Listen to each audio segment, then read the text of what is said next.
to my channel. My name is Nessa. I'm a fantasy writer. I kind of started this channel a bit of on a whim.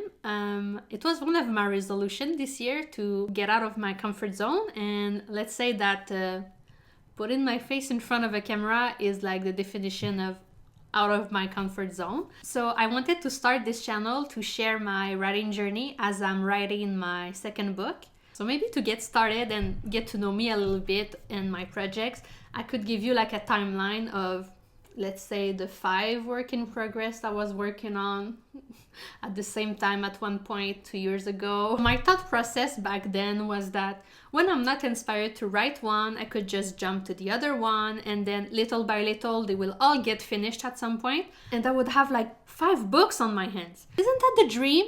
But what I did not think about is I'm working a 9 to 5, so I don't have much time to actually sit down and focus like on all these books. And my head like was already busy with a lot of things. So to remember the details and specifics of 5 books at the same time, unhinged, Nessa, unhinged. So what ended up happening is that I put all these 5 stories into the same universe. That way they share like the same religion, the same magic system. Like I don't have to remember 5 different sets of magic rules, you know. It was very delusional of me to think I could remember that. What I had the most fun doing is putting Easter eggs a bit in every story. So for example, in one of my books, my characters are really unhinged people, and they created a big catastrophe that is still spoken about in another book. It's such a big mess. So at the end, most of 2023, I did not write actually because I got pregnant and then I had a baby, and then it was like writing took a backseat, but like in the triple row van, and then it's in the back. Yeah, like these first 3 months with a baby, they are rough. Like, don't even think about being productive. Just think about yourself, about resting, and take this time to really like... It was in April that I started writing again, and maybe it's the mommy intuition that grew in me because I decided that I'm gonna focus on one project, and only one.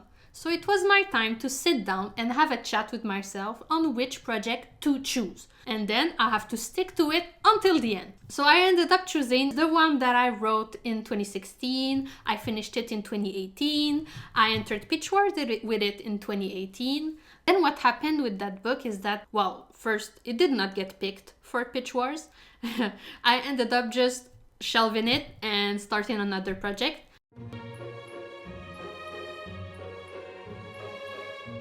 Fast forward to 2020, I had an idea for a rewrite, and then I decided to completely like remove the contemporary piece. It was a full fantasy quest story. The 2 female POVs realized that the goal of each of their quests clash and only one can survive. All of this to say that this book is finally finished and out of my hands for now, and I'm starting book 2.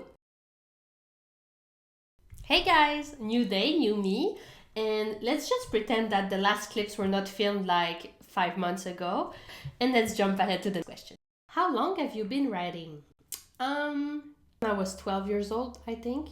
During the summer when school was out, I was in my basement. I was using the old desktop computer of my dad, TextPad, I think that's what's called, Notepad. I was writing mostly fanfiction at that point, like an insane number. They were all super long, and I vividly remember that one day my sister came to sit beside me and I was just reading her this whole thing. So shout out to my sister for enduring all this. So next question, are you a plotter or a pantser? I am definitely a plotter. I use some kind of loose version of Save the Cat. Like I have a pretty good image of how the book starts. I know what's the midpoint plot twist, and then I know what my characters have to overcome. I know what kind of plot twist I can put in the climax to really challenge them one last time, or really make them suffer one last time. And that's usually how I plot. I don't really know how I'm gonna end the book until I get there. I just go with my gut feeling at that point to like figure out how to end and close all threads. It's never easy. Maybe it would be easier if I plan for it in advance, but like my brain does not work that way. Next question. Are you traditionally published, self-published, or soon to be published. So I am currently pursuing traditional publishing. I actually just started querying agents like 2 weeks ago.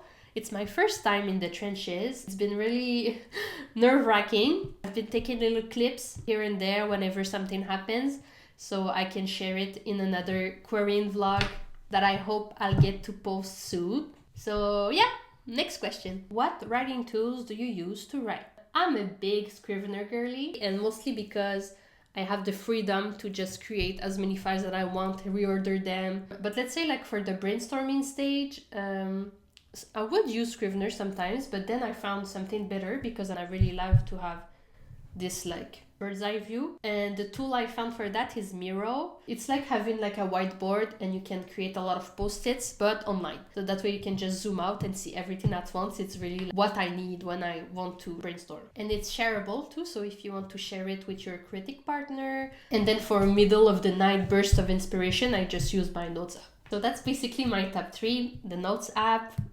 Scrivener, and Miro. Next question. Something I will never write. So the first thing that really comes into my mind, actually 2 things. Pure horror, I could never do that, and pure romance. But now that I think about it, like there are horror elements in all of my fantasy stories, and there's romantic tension everywhere. And I'm actually revising a contemporary romance right now. So let's take all that back and say I'm not the one who will write spice.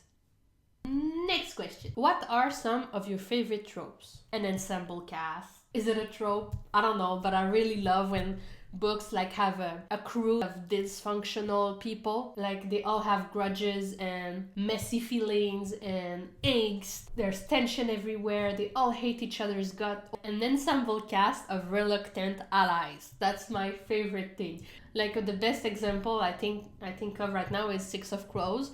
You know, like the kind of principled guy like Matthias is, and the kind of principal guy like Kaz is. They don't have at all the same values, but they are forced to work together. In the moment of crisis, they save each other's lives, and then they act all salty about it. Give me this. Like, I love this so much. Another example I have is in the second Percy Jackson series, Heroes of Olympus. This crew is so fun, and I think that's really what I love to write too. Like the potential for betrayals or like surprised moments of weakness, and that brings them all together. It's like, it's the best. I like that so much. Please, we need more books like this. If you have recommendations that has this, please leave them in the comments. I would love to read this. Thank you very much. And I think that was the last question for now. I hope you learned a lot, or just a bit, about me. And I think the next vlog will be my outlining process, so stay tuned for that. So if you have any more questions for me, feel free to leave them in the comment section below, and I'll see you guys next time. Bye bye!